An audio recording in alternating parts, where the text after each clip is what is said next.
What's going on, traders? It's Julian here, and I wanted to do a recap slash video lesson for you guys. And I wanted to show you what I was doing today, what I was looking at, what I was tracking, what I was trading, and just sort of go from there. Now, you'll see over here on the left-hand side of my screen, I'm tracking the overall market. So, in a video that I posted yesterday, if you haven't watched it, you might want to watch it.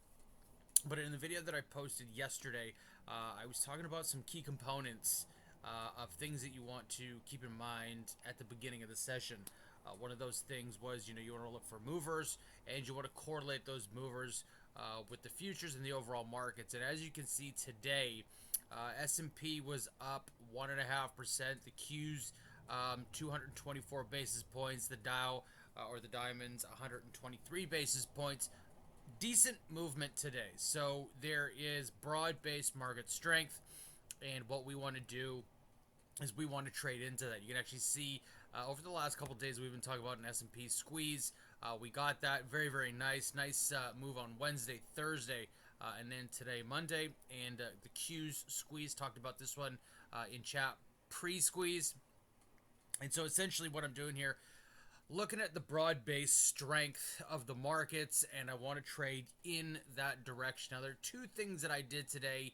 I did go long, and I did position short. Now, I'm not going to talk about my shorts, but I do have this thing about shorts, and that is that the market is really strong, and I've got a great move to the downside. There is a lot of downward strength in that short, and that is something that I want to participate in, because if it shorts on the up days, okay, so the overall markets are moving up, but my shorts are going down. If those shorts continue to move when the broad-based market is moving up, if there's some form of a pullback in the broad-based markets, that'll offer me even more downwards pressure on my shorts. And so essentially what I'm looking for is the first pullback on this move right through here that will put some downwards pressure on the shorts that I've positioned into. But what I'm going to talk about today, and this is where the video lesson comes in, is XELB. So this is something that popped up on the scan this morning, and you can see right through here that it rallied straight out of the gate. Now, I did what I like to call the play-by-play on this one, and what I was doing for everybody in chat was I was actually showing everybody step by step how this was developing, how it was pulling back, and where I'd be getting in and where I'd be getting out if this thing popped. You can actually see right through here that there was a pullback right through here after a rejection candlestick bar up through here. So you can see that price action moved.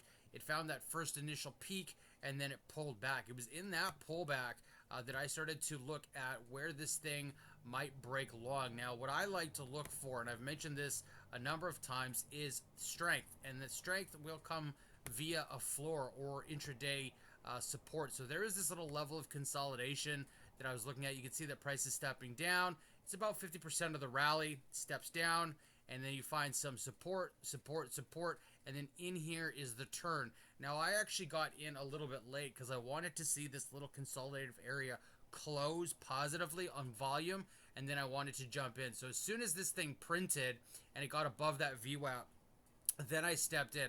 I put on my profit target taking tool, and it gave me some insight as to where I should be getting out of this thing.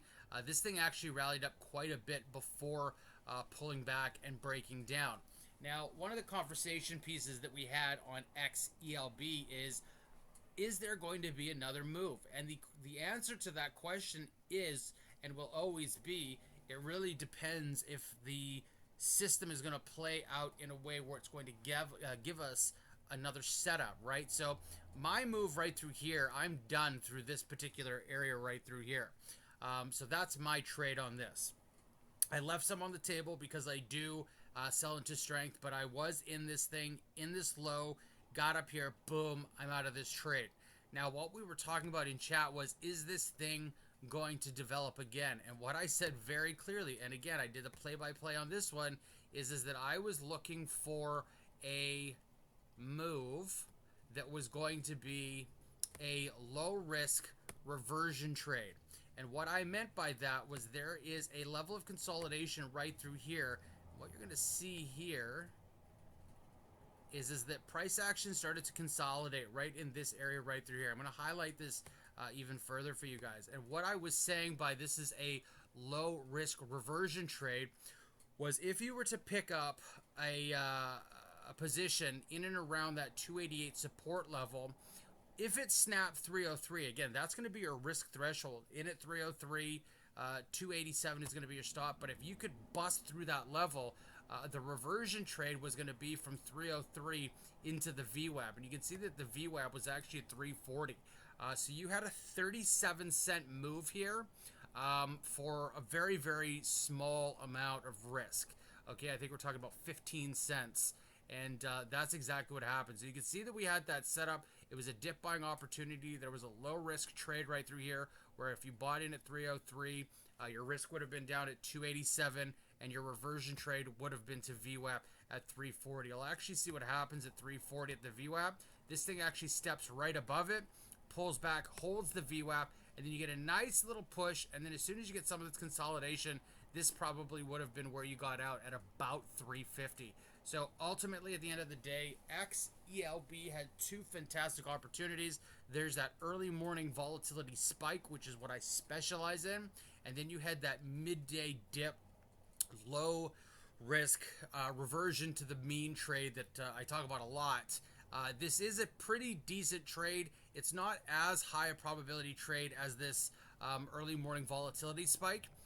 But these things are, again, they're quite low risk. And again, if you're putting on, about 15 cents of risk, I believe that's what the math is here, about 15 cents of risk, and you're getting, as much as 47 cents of gain to the upside, that's over a 10% move, obviously. And so that's not a bad play. If you get that, working for you a few times, it's not a bad midday move.